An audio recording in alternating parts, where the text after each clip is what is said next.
Hey, it's Josh, and you're listening to The Other Show. It is so tall. Like, I don't know why I bought the 18-inch bed frame. What? Because I thought that I needed something with a little bit more storage to put underneath my bed. It all comes back to storage. No, Once you get married, that's all you care about is storage. No, seriously, I've been married now for 1 year, and the biggest issue I've had with my whole marriage has been storage. And where do I put my stuff? Where do we put this? Where do I put that? So did And you get the college model and get the cinder blocks like at Oh. college? Right? No, I make a little bit more money than I did back in college, but Sure. Just it a is little bit. 18 inches tall. Plus I have the, oh gosh, what is it? The box spring or whatever, and Yeah. then the Mhm. mattress. Do you need a stepping stool to get in? Seriously, like I can sit on my bed and not have my feet touch. I haven't been able to do that ever since I was like in the 3rd grade. I'm picturing you like you're like 4 years old, swinging your legs. And seriously though, the thing is, the first thing that my wife said to me when we set this up, you better not fall out of that bed. Oh, she cares Wait. about you. Do you have a penchant for rolling over and falling out of bed? Yeah, no, dude. I've done it a few times actually. Do you sleepwalk? No, not well. But no, I don't think so because, well, I don't know. I'm asleep. I'm honestly a little shocked. That I don't. Yeah, that you don't. Um, There's not something weird going on. I have. Well, see, I have before.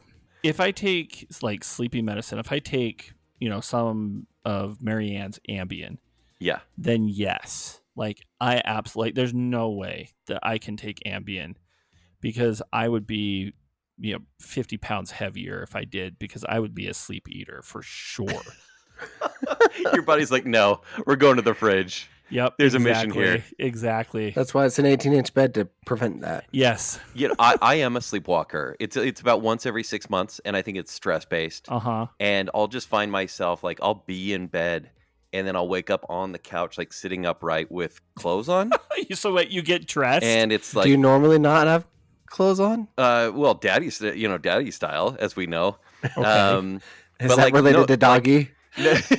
No, Spencer. Oh. But no, I may not be wearing undies or like I'm wearing undies, but like a shirt, and that's Right. what I put on to like almost like I'm going to work or something. Yeah. And I'm like sitting up on the couch, and I'm like, it's 4:45 in the morning. What am I doing? Yeah.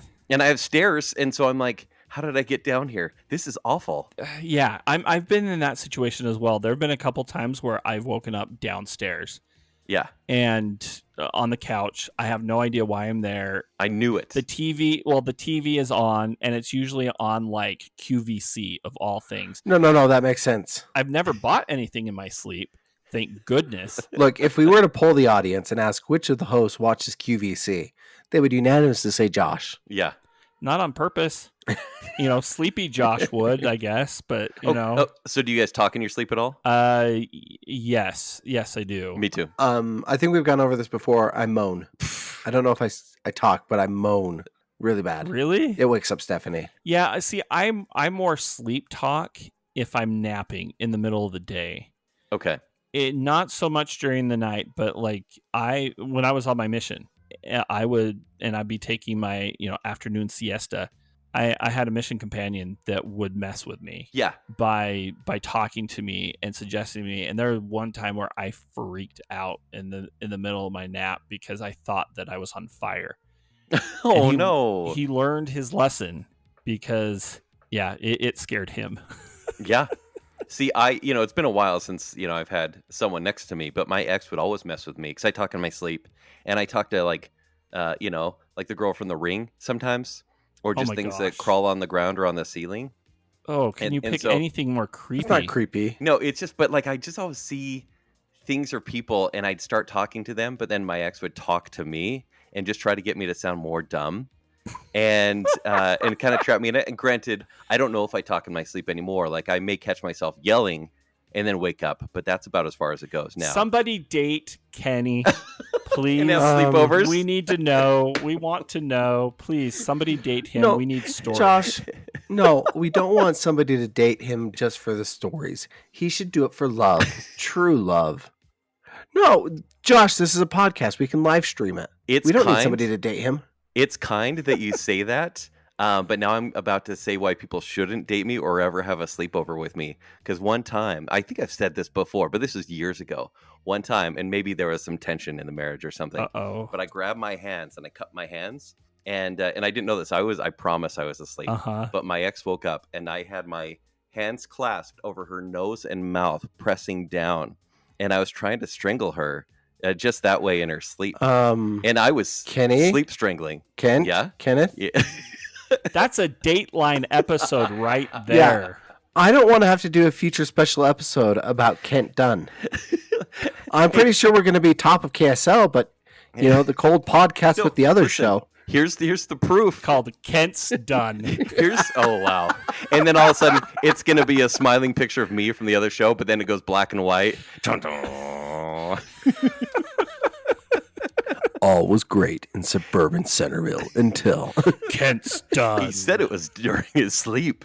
Yeah. So, and she woke up and she looked over at me because I wasn't clasping enough to make her not breathe, but I was still doing that in my sleep. And she's like, what are you doing? And I'm like, and she's like, cut it out. And I seriously woke up and I'm like, what are you talking about? I didn't do that. Why would I do that? Right. Maybe subconsciously that's what I wanted to do. You know, likely story.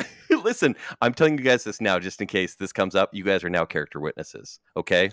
The ghost of Barbara Walters is going to come after you. He's laying the groundwork now. Somebody check on Misty Mountains. We need a welfare check on Misty Mountains. You'll hear her. Don't worry. She's still in heat. Yeah. She has an appointment in 2 weeks, but she's literally only ever not in heat for about 2 days in a row, and then it's right back to it. This is the horniest cat ever. Takes after her dad. I'm telling you, I have a couple of guy cats. They're fixed. She doesn't need to know that. She can have her way with them. Did you just set up a cat orgy? I think I did. Listen, now we got to talk to Spencer's cat Bishop. That's full circle from like week 2. Yeah.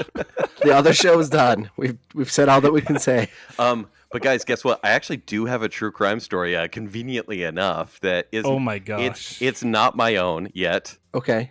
But, yet? Yeah. You just taken? Is this on your Inspa board? It's in my hope chest. I throw these stories in there on my Pinterest board or whatever. Do people still use Pinterest? I'm going to be a Netflix star one day. No, women are finally going to be obsessed with me and watch all of my shows. I hate this conversation. This is bad. Okay, so murder is bad, Kent. Oh, okay. You're saying this, not this attention, but murder is bad. Fine, I agree with you. Okay, so there's this story, and I'm going to read most of the article, but I'll try to give you the setup here. Okay. This takes place in Tennessee, and it's funny. It all has to do with Match.com, and that's where it started, which is funny because on Bacon Sale, it was my birthday recently, and they were going to buy me a Match.com subscription just for kicks and giggles. And I was like, I'm so glad you dodged didn't. a bullet there. Yeah, kind of, right? And I was like, yes, I've paid for apps before, but I'm good. Mm-hmm. Like, I'm good. So this was last year, maybe 2 years ago, but there was a man and a woman. They met on Match.com, and it doesn't actually say if they met for dating or if it was like sometimes on apps you have like a friend basis, but it says they became friends with benefits.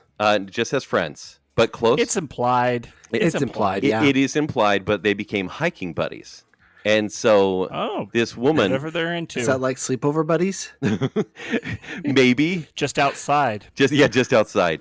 But Let's this woman... be honest, this isn't Tinder, this is Match, this is high class, this is like the target of dating apps. No, please. Match.com. What? Every profile's from 1999. Sorry, I meant Macy's. That's only where old people go. So this woman, her name is Melanie Sasser, and she was hiking buddies with this guy for a while, it says. Mm-hmm. And things were going well. And then he came to her and said, hey... I'm getting married. I've met someone, I've enjoyed being your friend, but I need to dedicate time to this woman. I'm moving. I hope life is good. Thank you for all the trail hiking we've done, whatever that means. There may be implications there. And then she said, this woman, Melody, she says, I hope you both fall off a cliff and die. Oh my gosh. And that's one of those things where you're like, okay, I'll see you later. I guess this is a bridge burned. Bye. This is a foreshadowing. It was nearly a foreshadowing. And so this woman, she then goes to the dark web and she starts this account, and it's called Cattree, Cattree. And she goes to this dark website, and I'm not doing this as a plug, but it's called Online Killers Market, which, by the way, I'm pretty sure this is an FBI site because it's called Online Killers Market. Either that or this is in a Judd Apatow movie. No, and that's what it seems like. I was like, in the way this case was kind of brought to the table, Homeland Security was brought. It said an outside law enforcement agency tipped off Homeland Security. And I'm pretty sure the outside law enforcement agency was everyone working at Online Killers Market. So she goes to them and she says, basically, I need you to kill this fiance of this guy that I go hiking with. And so it says... Told you it was more than hiking. Yep, probably. Mm-hmm. So it says... He was hiking her mountains. Okay. Oh, Spencer. I should edit that one out. That's going to get us the E right there. Spencer wants the E. He wants the E. We know this. So in the article, it says officials say that she shared the name, and this is Melody, the would-be person that wants to get the kill done. She shared the name of the target, an address, the equivalent of $9,750 in Bitcoin, and a description saying it needs to seem random or accident or plant drugs. Do not want a long investigation. She recently moved in with her new husband, so I guess the couple was now married. So she also uploaded a photo of the woman and gave this website the initials. Mm-hmm. So basically, like, this law enforcement agency told Homeland Security, they then notified the husband and wife, and they're like, hey, does this person seem familiar? Like, she's looking to kill at least your wife. And he's like, yeah, we know her. So they obviously arrested her. And then it said, I think right around this time, this woman went to go visit them, obviously in like dark of the night, and keyed this woman's car. She left her unpleasant phone calls, in quotes, and like in like an electronic voice, and just kept like threatening him. So she then said, reached out to the killer's dark website and said, this is her online name. It said the fitness app Strava. So she says you can track her down by her fitness app. So anytime she's like walking around or going on her own hike or whatever, track her down and make it look like an accident. I need to get rid of my Fitbit. Yeah. It's kind of crazy that people can track you down that way. And then nothing was happening. Mm-hmm. No kill was done. No hit was made. And so this woman, Cattree, then messaged Online Killers Market several times expressing frustration that the job hadn't yet been completed. And it says on March 22nd of this year, Cattree sent a message saying, like, she's like reaching out to customer support for Online Killers Market, right? What? We all get annoyed. Okay. Can I take this back? This is a straight out of an episode of Barry. No, isn't this nuts? And so, yeah, she sent a message and she says, in quotes, I have waited for 2 months and 11 days and the job is not completed. And then she goes on to say, 2 weeks ago, you said it was bad English, but 2 weeks ago, you said it was been worked on and would be done in a week. The job is still not done. Does it need to be assigned to someone else? This is like a Karen of the Killer's Market. Oh, yeah. Like, No wonder she's on Match. See, I'm so glad I'm not on there. Does it need to be assigned to someone else? Will it be done? What is the delay? When will it be done? And then basically she offered to pay more, and she did. And then basically they just expedited services. Yep, they went in and arrested her. So obviously she's just basically doing one of these Chris Hansen things where she shows up and Chris Hansen's like, please take a seat. Here's the FBI. You're under arrest for hiring someone to kill this woman. And so she is in court right now, and it's only a 10-year sentence if she is found guilty. What? Yeah. 10 years is just long enough to create a new plan. And this woman will. And she'll find a darker web. You know, there's always a darker web. Yeah, she's get the darker web, not a Cops R Us. Isn't it funny, though? It's like, what do you do? Is it like Reddit? Spencer, you know a lot about Reddit. So you like type in something in the search bar. Can't find a murderer on Reddit. Yeah, where you're like, Hitman? Hitman community? Not safe for work, hitman. And then all of a sudden it's like, what does she do to find this? How is she that dumb to be so vocal? The dark web probably was just Facebook, and it was probably a mom's meme Facebook And so group. and instead of searching, she accidentally typed it into her post. So she writes it on a post on her page. So you're telling us, Josh, the dark web was her just putting on dark mode? Exactly. Incognito. I love that.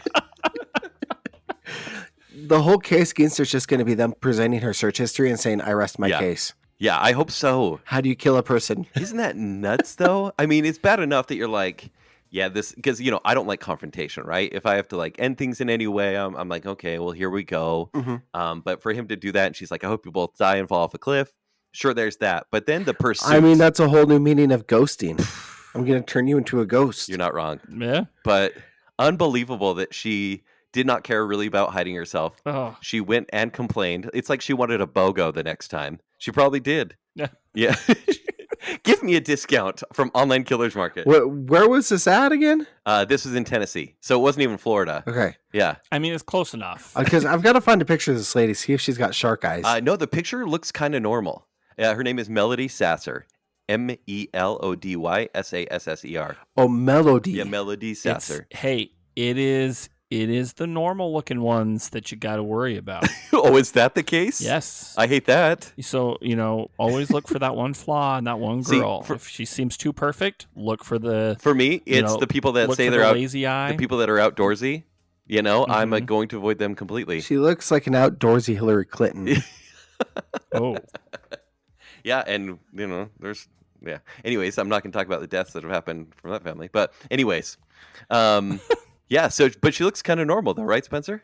No, she doesn't. I'm not saying I'd match with her. No, I'm saying if I was on a hiking trail and I saw this person coming, I would hide in the bushes. And if there were no bushes, I'd make some. You wouldn't do the nod and be like, hi, hard hike, hi. No, I wouldn't. You don't make eye contact because she has no soul in her eyes. I mean, accurate. So the moral of the story, don't date outdoorsy chicks. Yeah. Is that what you're saying? That's what I'm saying. Okay. Uh-huh. Mm-hmm. That's really what it's come down to. Unless they're farmers. Those ones check out. There's the PSA for today. Do you like how I'm like, let's not talk about my true crime story in the future. Let's move on to someone else. You know what? I think this should be a recurring segment. Notes from Kent's Inspiration Board. No. It's just different true crime segments and stories. Listen. Do I want to be popular? Yes. Am I going to kill someone? No. Yeah. Slight maiming? Sure. But if you tell a good story, you got me hooked. That's why it's a vision board, Kent. That's why it's a vision board. I follow this secret pretty religiously, and it's, yeah. Anyways. Oh, I think this is a good time to take some phone calls. Okay, please. Thank you. Because I don't want to focus on this anymore. Hey, Josh, this is KP. I'm out here with lunch with somebody, and he had a question for you guys. I think I'm just going to hand it over to him to ask his question. I have never actually listened to that voicemail, Josh. I have some more questions I'll ask you in private. But more specifically to you and Josh Kent, how can you rate the Whopper below Carl's Jr.? KP and I now have empirical evidence that the Whopper is at least 2 burger levels better than Carl's Jr.'s famous star. Exactly. At least 2. Exactly. And, Josh, honestly, you can't pipe in on this because of your whole pineapple cottage cheese abomination that you talked about. Can't ask him about it. Ask him about what he eats. All right. Well, I'll talk to you guys later. Bye. All right. First of all, that was KP's shortest call ever. So thank you, KP. Mm-hmm. No recipe. Second of all, what was that? There was a troll on the other line. I'm not really sure. I don't know who that is, but he raises some very good points. And some very, very good points. Must I be compelled to ask about the pineapple thing? I don't even know what he's talking about there. No, well, okay. So I'm a weird eater. I like what I like. Mm-hmm. And over the past, 10, 15 years, I've been eating this concoction of pineapple, cottage cheese, tuna, with ketchup. Oh. And it's really good. Like as a dare? Is this something, No. Josh? Are you trying to just like honestly? Is this a juicing diet that you know your body is going to reject Josh, this you broke immediately? me. That because No, y- it's you've something. unlocked a new fear. It's something that my mom actually introduced to me, As a joke. and I actually really like it. Like the vinegar and the ketchup really adds to the lot. pineapple and the tuna.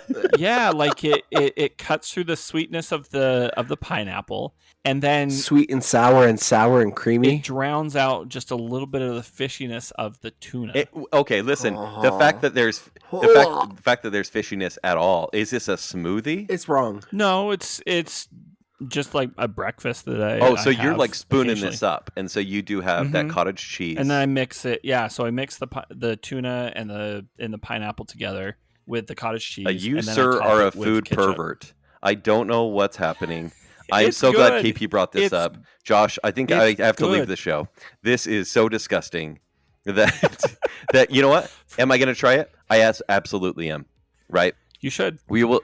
Mister, I won't eat ketchup on eggs, Listen, but you'll eat it on cottage cheese, tuna, and pineapples? Ketchup and eggs is my second greatest fear. This one may surpass it. I think this is so disgusting. Spencer, you didn't know about this either.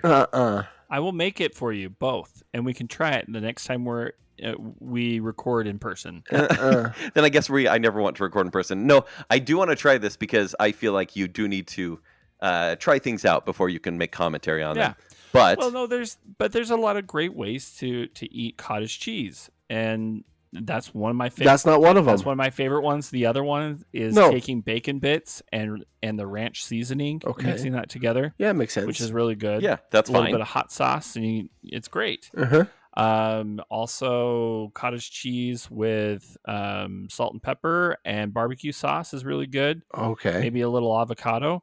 But I'm telling you, the best one out there is tuna, pineapple, and ketchup. Look, I don't even need to bring up my stats on why the Whopper is better than the Famous Star. I just need to point to the fact that you think the best way to eat cottage cheese is with pineapple, tuna, and yeah, ketchup. Josh, you're not doing us a lot of favors over here. Fine. Then I'll just change the subject and just say that eating a Whopper tastes like something that you eat off straight off of the floor. Yeah, no, that's also accurate.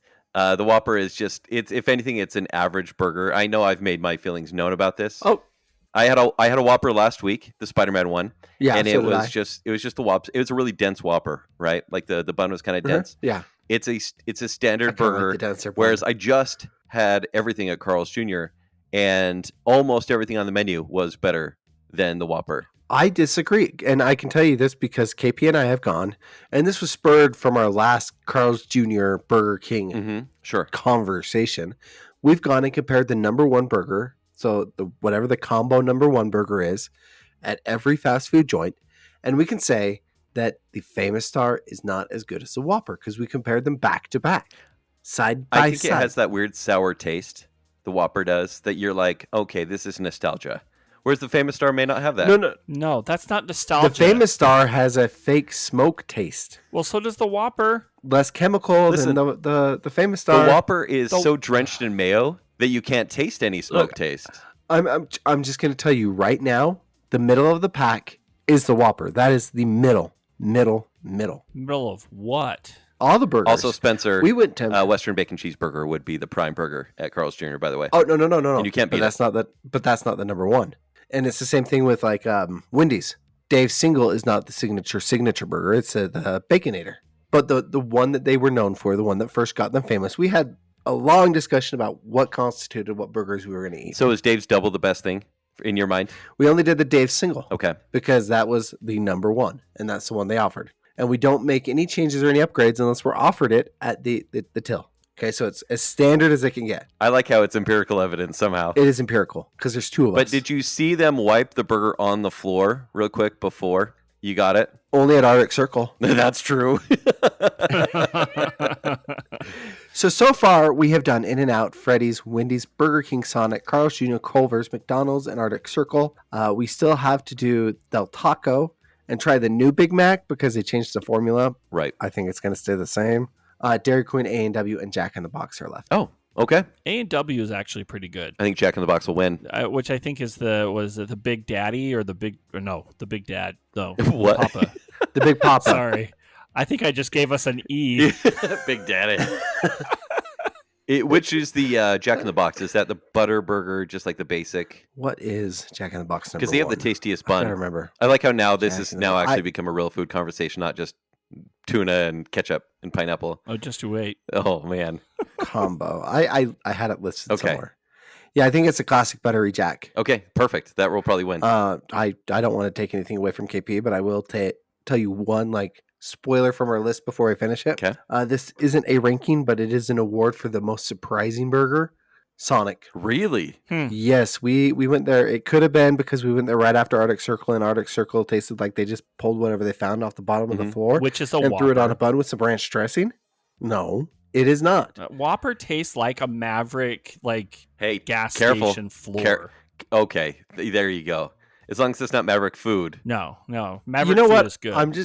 Josh, I'm just going to remind you, cottage cheese, pineapple, tuna, ketchup. You have no room to talk about this anymore.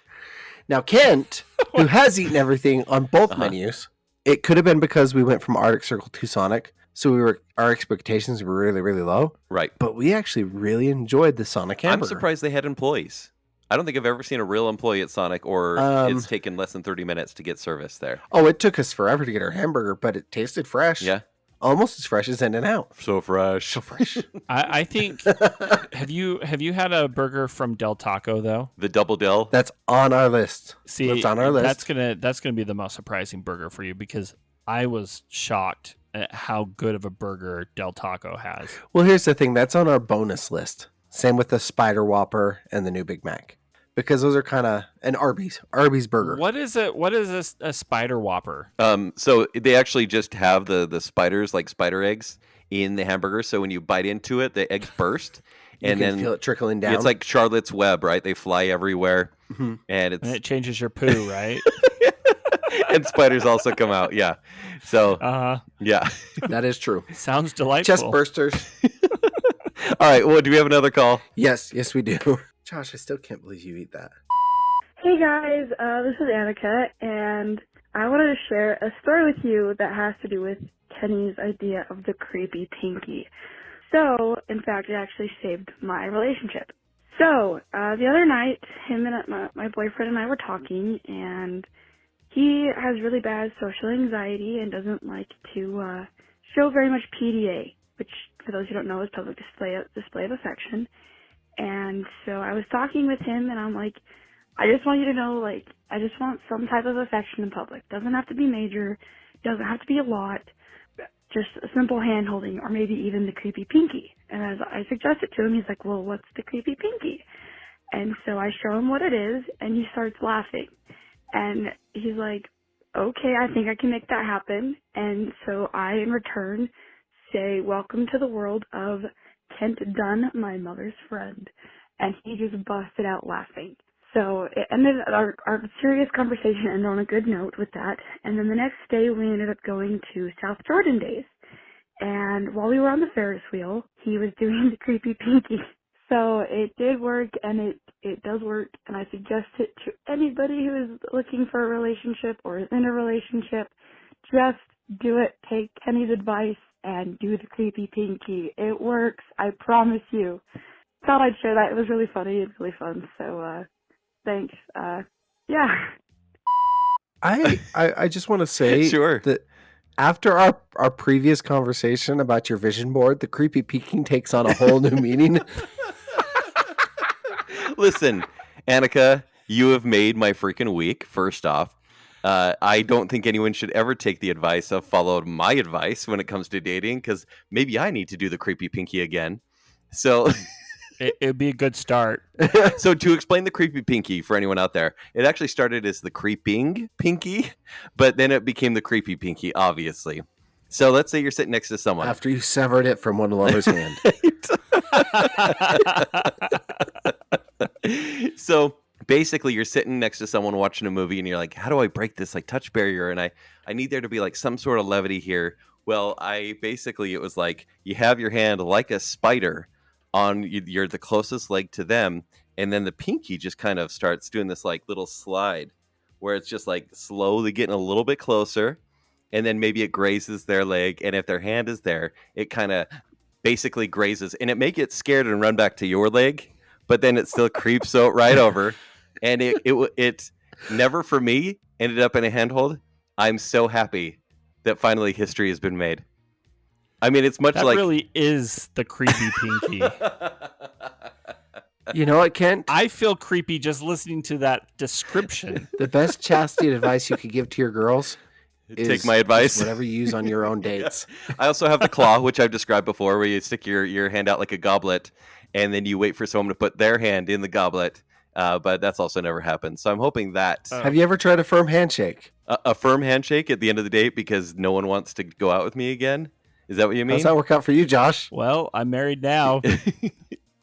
Oh, I don't want to talk about Josh's handshakes. It just took me 40 years, but whatever. Annika, this is seriously amazing. I'm so glad that it did open this up. I always struggled with PDA, with dating. I think on even until past couple of years, I was just like, people don't need to see anyone else holding hands and stuff like that. But what about within a relationship or when you were married? I really had to. Yes, I had to break that, obviously, because even though I don't like it, I wanted to make someone else happy. And so, yes, maybe even kissing in public, which, but sometimes it needs to happen. No, see, and my wife is very much that same way. It took her a while to get used to PDA out in public. And I still love just going in for a kiss because it makes her, it's just so awkward for her. Because she's so aware of everyone there. You're in a grocery store. Oh, yeah. And you plant one on her. I don't care. They don't care. Yeah. Take me to bed or lose me forever. Come on, let's go. That's awesome. I'm just at a loss for words. I'm glad that this worked out for you, Annika. If you have any dating advice for Kent, though, you can pay it forward. What other creepy body parts do you have? That, no. Oh, wait, yeah. Yeah, we'll cut it there. He's got a head in the freezer. What am I, Dexter? Come on. Not yet. Speaking of dead corpses and bodies, Kent and I saw a movie. Oh my gosh. Is that our transition? I'm listening. Yeah, go on, Spencer. So Kent texted me the other day. I want to send out first off my apologies to Blake the Barber. I did not know that you were his Transformer buddy. I did not mean to cheat on Kent with you, but I'll make it up to you. Yeah, somehow, it was a sad day. Blake did want to see it. He is my Transformers buddy, but you did ask, and you did kind of make a pity case that you were a tier 3 invite, and I felt bad about that. So you and I did go to the new Transformers movie. It is true. I'm just glad that I am your animal on drugs movie buddy. Oh, when there's an orca movie, we are so going. Oh yeah. Orthia Orca. Oh man. Yeah. There is a shocking amount of animal drug movies out there. Planet of the Apes. Yeah. Okay. Is there drugs in there? Free Willy. I think just drugs were he's involved. He's naming animal movies now. Wait a second. And the producers Curious might have been on George? drugs. The official synopsis by Synopsis. Oh, for what's the movie called, by Spencer? Paramount Pictures. I'm going to tell you. Okay. Set in the 1990s, Transformers: Rise of the Beasts will take audiences on an action-packed globe-trotting adventure as some Maximals, Predacons, and Terrorcons join the battle between the Autobots and Decepticons. On Earth, Noah, a sharp young guy from Brooklyn, and Elena, an ambitious, talented artifact researcher, are swept up in the conflict as Optimus Prime and the Autobots face a terrifying new nemesis bent on their destruction named Scourge. Okay. That was nothing like the movie we saw, Kent. I mean, kind of. It gets there, sort of. Okay, well, what did we see? Better describe it, Spencer. We saw robots fighting in New York and then Peru. Yeah. Well, do you think anyone going to... With smatterings of pointless human stories, setting up for other things that have nothing to do with Transformers. Spencer, why do you sound so angry? Because it was a bait and switch. Well, okay, what did you want? What did you want and what did you get? One second. Blake, I am so sorry. You can still be his Transformer buddy. I wanted to be his Beast Wars buddy because there were no Beast Wars in this. There was no Beast. Spencer, what's Beast Wars for everyone listening? Show me on the Transformer where the movie hurt you. On the muffler. On the pinky. So, Beast Wars was the sequel to Transformers, which had already had multiple iterations from the 1980s moving forward, including comics. Mm-hmm. Beast Wars was set in the future of Earth, where the Autobots, now the Maximals, came from Cybertron to Earth, and then took on the form of animals because there was no cars or automobiles or technology left on Earth. Right. It's actually set in kind of this weird time limbo where you're not sure if it's in the past or the future, because Optimus Primal is named after Optimus Prime, which they did hold true to in this film, but everything else does not make sense. Yeah. At all. Okay. Now, the good parts of this film, let's talk about the voice cast. They did a phenomenal job. Okay, so I know Peter Cullen. This includes... and he was Optimus Prime. There's Ron Perlman, which is Optimus Primal, and he's the big ape. Uh-huh. That's all I got. And I think they modeled the face of Optimus Primal off of Ron Perlman. I think so too. Yeah. You have Air Razor, Michelle Yeoh. Yeah. Okay, I know that one. Did you catch that Yeah. one? Mirage. You remember the jive talking push? Josh, you remember Bumblebee in the original Transformers trilogy? How Bumblebee is the yellow car, the yellow Camaro. That's kind of like it is the protagonist, the anchor, because there's always a human character that's the anchor of the story. Bumblebee was always the car protector. Which in this one did not need to be there. So there's a new one instead. Bumblebee's in this movie, but the new anchor vehicle is Mirage. And Mirage is a little Porsche. Oh, that's voiced cute. by one and only Pete Davidson. That's Pete Davidson? And surprisingly was the best part of this film. Sure. Did that mean that Kate Beckinsale made an appearance? No, I would have known No. that. They're not dating anymore. Next up is Wheeljack. Okay. Did you recognize Wheeljack, the little Volkswagen in Peru? Nope. Because they only were in New York and Peru. That's it. Right. Would it help you if I said, football is life? Oh, really? Okay, from Ted Lasso. Yeah. Cristo Fernandez, Okay. who plays Danny Rojas in Ted Lasso. Next, we have Stratosphere. Stratosphere. Okay. Uh-huh. Who's that? This is voice acting veteran John DiMaggio. Okay. Cool. And then last but not least, let's talk about Scourge. Did you recognize Scourge, the main villain? I did not. I was like trying to place it the entire movie. Yeah, you've heard plenty of episodes and shows with Peter Dinklage. That was Peter Dinklage. His voice sounded That was Peter not Dinklage. very Dinklagey. Almost robotic. Oh, obviously they have to synthesize it a little bit. Dinklagey is now a term, Josh. I apparently don't want to know what it means. Look, first, let's talk about the things that this film did very well. The animation for the Transformers and the Maximals and Predacons and Terrorcons, that was pretty good. I agree. Like, that wasn't bad at all. Yeah. The VFX for everything else sucked. Okay. The magma, the key, Yeah. the MacGuffin, that all looked terrible. Like, straight out of the Beast Wars TV show. Right. So maybe that was intentional. They did have a few fun Easter eggs for Beast Wars fans. Did they? Because it seemed like you guys were neglected. Yeah, they put there was a small brief, if you blink and you miss it, cameo by Cheetor and Rhinox and Optimus Primal.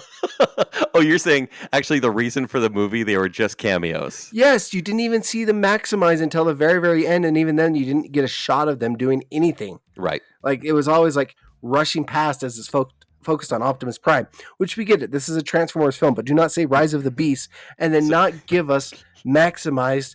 So Josh, Maximals. just to pull it back and calm Spencer down a little bit, the movie, I'm so lost. the movie, instead of focusing on the beasts, which is what I think a lot of people are going to go for it to see, right, Spencer? Yeah. Instead of doing that, they make Optimus Prime, who is still the main robot in this movie, they make him seem kind of selfish.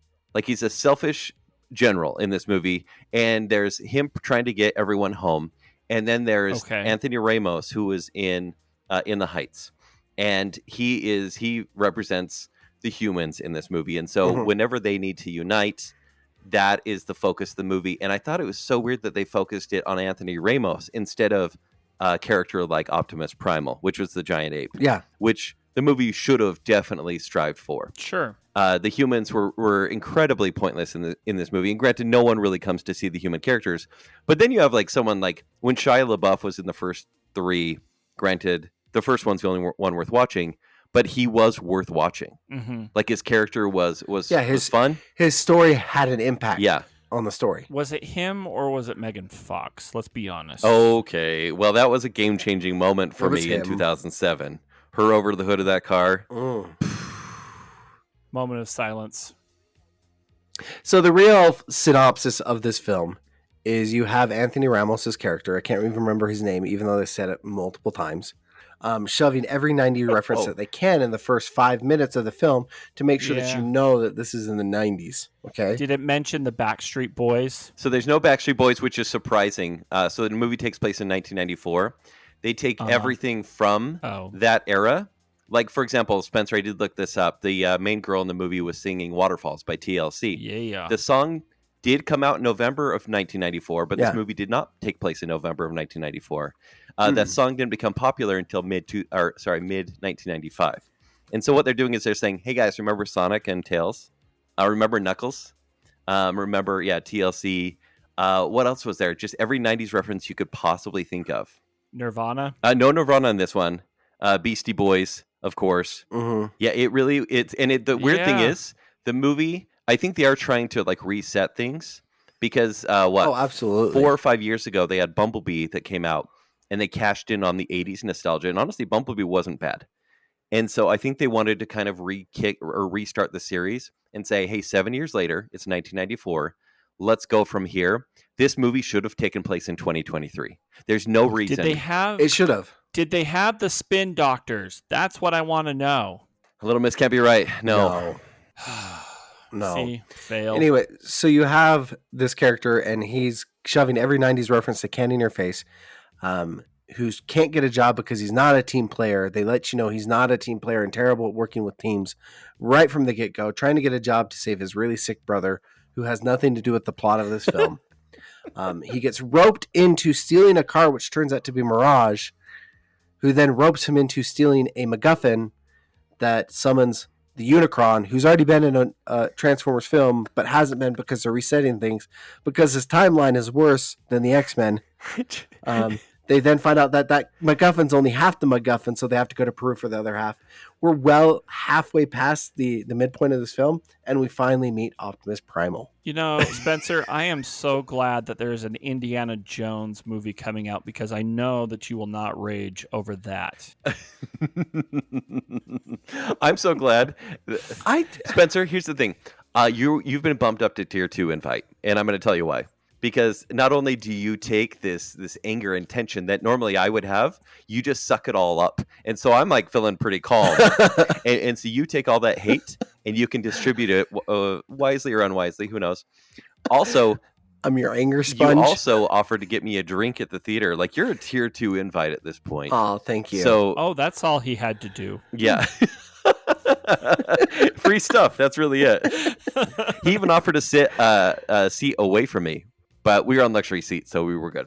But no, so Spencer... I did talk during the film. Oh, this is a movie you could talk all the way through. It doesn't even matter. Like you said, the Transformers look great. Oh, absolutely. But then it tries to pull off some other CG with some sort of masking, the Little Mermaid effect, and it's horrible looking. The environments are so stale. This is a movie that I've already forgotten about. Mm-hmm. And I want... Look, it's not the worst one. It's not Revenge of the Fallen, right? It's not... The Last Night. No. But it's somewhere right in the middle, and right in the middle of the Transformers franchise is dog water. Like, it really is pretty embarrassing. Well, here's the thing is, they had the characters to do a good film. If they just focused on the Maximals and Optimus Prime. They had a fantastic story the last season of Beast Wars, focused on that legacy of Optimus Primal and Optimus Prime. Mm-hmm. But then they had to shoehorn the human characters in this film. And I'm going to major spoiler here. Tell me if I should stop now. But the only reason they put... Spoiler 5, 6, 7, 8. Proceed. The only reason that there's human characters in this film is to set up a G.I. Joe film. What the heck? That's a big spoiler, by the way. What? Spencer, that's actually a huge spoiler. You just ruined my whole childhood. The movie did, actually. You know, Spencer, I think that's the best part of the movie. I did laugh at one joke when he says, a Transformer says, this is the funniest quote of the movie, and sorry, this may get us an E. The main guy rode in this Corvette in Mirage, and he goes, yeah, I know that he's an acquaintance. He goes, acquaintances? You've been inside me. I was like, oh my gosh. That's actually true. I'm pretty sure that was ad-libbed by Pete Davidson. Probably. There's no doubt. But I honestly felt like the dialogue in this film, let me just say this, Kent. I think the only reason they made this film was dialogue-wise, is so that they could get enough AI sound bites from Peter Cullen to continue making Transformer films after he dies. You're right. You're absolutely right. Because everything he said in this film had zero emotion, right, and was just very, very cut. In fact, he might already be dead, and that was all AI. Too soon? Is it too soon? Spencer, you're all set. He's also Winnie the Pooh. Sorry. So, Spencer, with the audience this is meant for, which I'm going to say is 12 to 14-year-old boys, do you think this succeeds? And Blake the Barber. Does it succeed? No. Is it because of the focus of just like every other Transformers movie, it doesn't really stand apart? I think this bombs. We're looking at the first real Transformers movies post-COVID, right? Mm-hmm. Getting people to the theaters is harder than ever. The buzz and the word of mouth for this film is not going to stick around. It won't. In addition, you have Into the Spider-Verse going on now. So if you have to pick a film to watch with your family between Into the Spider-Verse and this, you're going to choose Into the Spider-Verse. Easy choice. And then next week, you've got The Flash. Yeah. This is just going to get buried between two much, much bigger films, and they don't have any legs to stand on. The G.I. Joe franchise is dead again before it even got off the ground. You're not wrong. Okay. Spencer, do you feel like you got all that tension out? Are we good? No, it's still very much there. I can sense it. Nope. One last thing. Go on. Rat Trap. They needed Rat Trap. That's it. Josh, do you have any questions? I don't even know where to go from there, man. Okay. All right. Well, with that, Josh, I think it's probably a good place to end. I think Spencer needs to calm down and take a bath. I think so, too. Yeah, go draw up a bath and put plenty of bubbles in there. I bought frozen Costco hot dogs. I'm going to make those and take a bath. Oh, my gosh. Oh, my gosh. All right, guys. On behalf of Kenny and Spencer, we want to thank you for listening to The Other Show. We know that there are a ton of podcasts out there that you can choose from. So the fact that you choose to listen to us means a lot. And because you lend us your ear each week, we want to connect with you. Whether that's through Facebook, Instagram, or Twitter, you can follow The Other Show on any of those social media platforms. Additionally, we want to invite you to join us in our Facebook group, The Other Group. It's a fun little community that we hope you'll want to be a part of. To join, just search for it on Facebook. There's also a link in our show notes that you can click and join. Very, very, very easy. Now, guys, we may be seasoned podcasters, but this is still a fairly new podcast. So we would love your help in getting the word out about The Other Show. The easiest way to help is by simply hitting the subscribe button on whatever podcast platform you listen to us on. You can find us on Apple Podcast, Spotify, Google Podcasts, iHeartRadio, and even YouTube. Subscribing helps others find The Other Show much easier. Also, while you're hitting the subscribe button, please leave us a review. We really do read each one, including those 1-star rubbish reviews. And if you're looking for a way to show the world how much you love The Other Show, you can stop by our store, The Other Store, to grab some swag like shirts, hats, hoodies, stickers, and much more. You can shop at theother.show/store or by simply clicking the direct link in this episode's show notes. And don't forget, right now, you can save 15% off everything in the store from now until June 12th. So make sure to shop now. But guys, remember, when you're not here listening to us on The Other Show, you can listen to me on my other show, The Party in the Back. You can hear me on my other show, Bacon Cell. And since when can Transformers just change vehicles in size at whim? I mean, that makes no sense.